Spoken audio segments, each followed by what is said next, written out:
सबों को जोहार। फिर से स्वागत है एक नए वीडियो पर।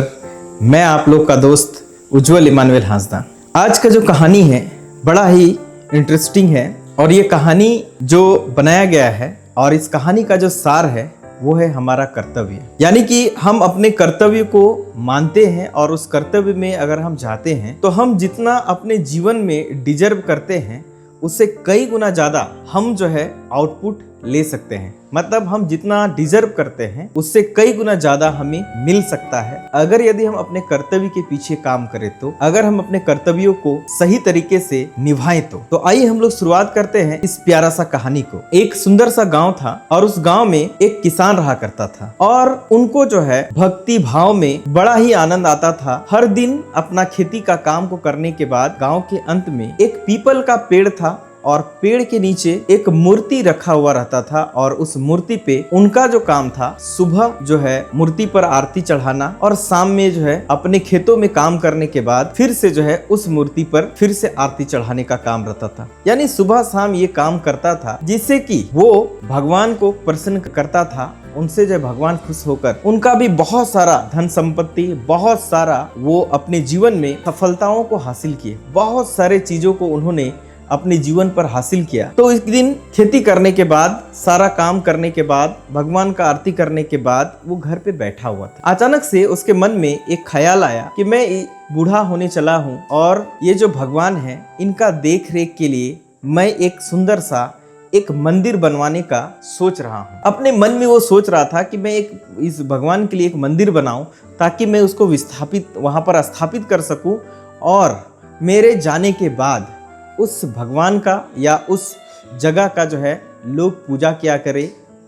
तो इस चीज़ को लेकर उन्होंने अपने जितने भी धन दौलत थे, जितने भी संपत्ति थे, कई सारे पैसे को खर्च करके उन्होंने एक प्यारा सा, एक सुंदर सा एक मंदिर का निर्माण कराया। निर्माण कराने के बाद उस पर बहुत सारे पुजारी, बहुत सारे लोग आते थे और वहाँ पर पूजा पाठ करते थे और उनके सफलताओं को देख करके, उस किसान का प्रोग्रेस को देख करके कई सारे लोग उसी मूर्त, उसी भगवान के पास आकर पूजा अर्चना करते थे और अपने जो मनोकामना थे उनको जो है लोग वो भगवान के सामने रखते थे और लोगों का पूरा होता था। ये सब लोगों का भीड़ को देखते हुए, लोगों का आवागमन को देखते हुए उस किसान ने, लोग दूर दूर से आते थे तो लोगों का व्यवस्था के लिए कि लोग दूर से आते हैं तो यहाँ पर रुक कर अपना प्रसाद ले सके, एक दिन दो दिन रहकर पूजा अर्चना कर सके, इन सारी चीजों को अच्छे तरीके से करने के लिए किसान ने वहां पर लोगों का व्यवस्था के लिए और पैसा खर्चा करके धर्मशाला बनाया और धर्मशाला बनाकर लोग आते थे और रहते थे।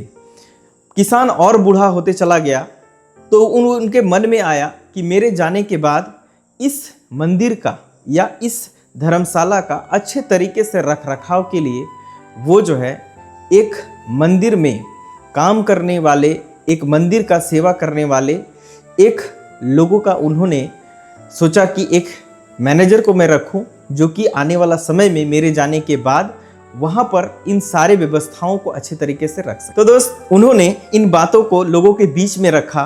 कई सारे लोग आए, बहुत पढ़े पढ़े लोग आए, बहुत विद्वान लोग आए, लेकिन उस किसान ने किसी को भी सेलेक्ट नहीं किया।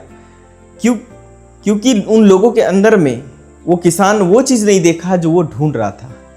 एक दिन वो अपने घर के आंगन में बैठा हुआ था और एक पुराना फटा कपड़ा पहनकर एक लड़के को अपने घर से पार होते हुए देखा, मंदिर की तरफ जाते हुए देखा। उन्हें लगा कि सच में ये कोई भला इंसान ही होगा, चलो इनका हम पीछा करते हैं। उन्होंने उनका पीछा करते हुए देखा कि मंदिर पर वो लड़का पहुंचा और मंदिर का जब वो गेट पर जैसे पहुंचा तो मंदिर के कुछ आगे जाकर उन्होंने पूजा वगैरह सब कुछ किया और करने के बाद जब वो लौट रहा था तभी उस किसान ने उसे पकड़ा और बोला कि तुम कौन हो और कहाँ से हो। उनके बारे में पूछताछ करने के बाद उन्होंने अपना सारा चीज़ बताया और उस किसान ने उनको बोला कि इस मंदिर का सारा व्यवस्था को सही रूप से संचालन करने के लिए मैं तुम्हें अपना इस मंदिर का मैनेजर बनाना चाहता हूँ। तुम अगर मैनेजर बनोगे इस मंदिर के तो आने वाला समय में मेरे जाने के बाद तुम सारा व्यवस्थाओं को अच्छे तरीके से व्यवस्थित कर सकोगे, व्यवस्थित करोगे। तो उन्होंने, वो जो लड़का था, उन्होंने बड़ा आश्चर्य करके उस किसान को बोला कि स्वामी, हम बड़े पढ़े लिखे तो नहीं हैं और बड़े धनी भी नहीं हैं, लेकिन आपने मुझे क्यों चुना, इस कार्य के लिए आपने मुझे क्यों चुना? मैं सुना था कि इस मंदिर का रखरखाव के लिए आपने बहुत बड़ा आयोजन कराया था, उसमें कोई नहीं सेलेक्ट हुआ, आपने मुझे क्यों चुना? तो किसान बड़ा मुस्कुरा कर कहने लगा कि बाबू, आपको मैं इसलिए चुना क्योंकि मैं देखा कि आप इस मंदिर का जो है आने वाला समय तक आप अच्छे तरह से रखरखाव कर सकते हैं, क्योंकि मैं देखा कि मंदिर के जस्ट घुसने के समय में ही यहाँ पर एक ईंटा का टुकड़ा रखा हुआ था, और वो भी नुकीले, जो ज़मीन में आधा गड़ा था और ज़मीन से बाहर आधा निकला हुआ था और बिल्कुल नुकीले था। तो मैं क्या देखा कि तुम जब आए पूजा करने के लिए, तो जब उस मंदिर का जो ईंटा पर तुम्हें नज़र पड़ा, तो तुमने क्या किया, यहाँ काम कर रहे मजदूरों से तुमने जो है कुदाली लाकर इनको ठीक किया, और ठीक करने के बाद तुमने पूजा करने आगे बढ़ा। तो उन्होंने फिर, लड़का जो है फिर से मुस्कुरा कर बोला कि ये जो काम है ये तो एक नॉर्मल सा काम है, क्योंकि इसमें लोगों को चोट लग सकता था, लोगों को इससे दिक्कत हो सकता था या दिक्कत हो रहा था, तो मुझे लगा ये सही नहीं है, इसको सही करना का ज़रूरत है। तो किसान ने फिर बोला, ठीक यही चीज़ मैं कई सारे लोगों को देखता हूँ, हमेशा आते जाते हैं, लेकिन इसको ठीक करने का कोई सोचते नहीं है, और मुझे ये चीज़ तुम्हारे पे बहुत अच्छा लगा। तो फिर से वो लड़का ने कहा कि स्वामी, ये तो एक मंदिर के बाहर जो है गड़ा हुआ ईंटा का ये पत्थर है, ये तो एक कर्तव्य है कि लोगों को दिक्कत ना हो इस चीज़ों से, ताकि लोग अच्छे से आ जा सके। तो मैं कर्तव्य को अपना निभाया, कोई भी आदमी ये कर्तव्य को तो निभाता है। तो फिर से किसान ने कहा, कोई भी करता है, कर्तव्यों को करना चाहिए, लेकिन ये गड़ा हुआ मंदिर का जो ये ईंटा जो है कई दिनों से बाहर है, अभी तक किसी ने इस चीज़ों को नहीं सही किया। तो कर्तव्य हर लोग पूरा नहीं किए, तुमने कर्तव्य को पूरा किया, इसलिए तुम आज से इस मंदिर के रखरखाव के मैनेजर हो, और मैं जिस दिन इस दुनिया को छोड़ करके जाऊं, तुम इस मंदिर के मालिक बनोगे। वो लड़का प्रफुल्लित हुआ और वहाँ काम करने के लिए चालू किया।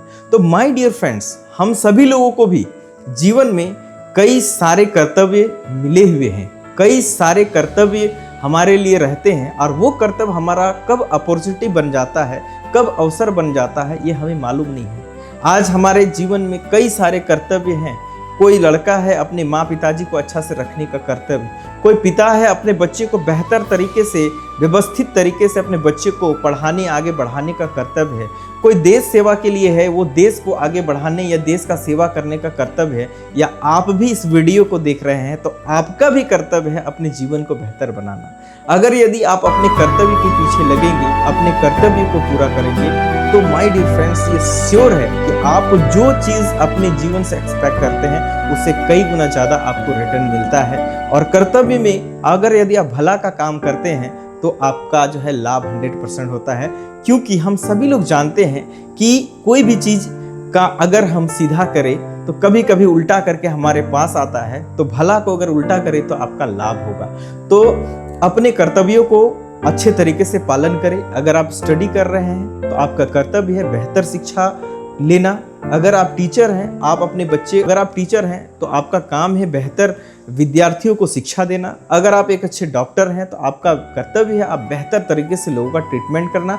अगर एक बेहतरीन आप ड्राइवर हैं तो आपका कर्तव्य है आपकी गाड़ी को बेहतर तरीके से चलाना। हमारे जीवन में सबका अपना अपना कर्तव्य है। अगर हम अपने कर्तव्यों को सही तरीके से करें तो सच माने आप भी उस किसान के जैसे, जो उनके जो मैनेजर हैं, उनके जैसे अपने जीवन में आप बहुत बड़े बड़े चीज़ों को हासिल कर सकते हैं। वो लड़का ने कभी नहीं सोचा था कि मैं ऐसा कुछ कर सकता हूँ या ऐसा कुछ पद मिलेगा, लेकिन उन्होंने अपने कर्तव्यों को, लोगों का सेवाओं को देखा और उनका कर्तव्य देखकर उनको एक बड़ा पोस्ट मिला।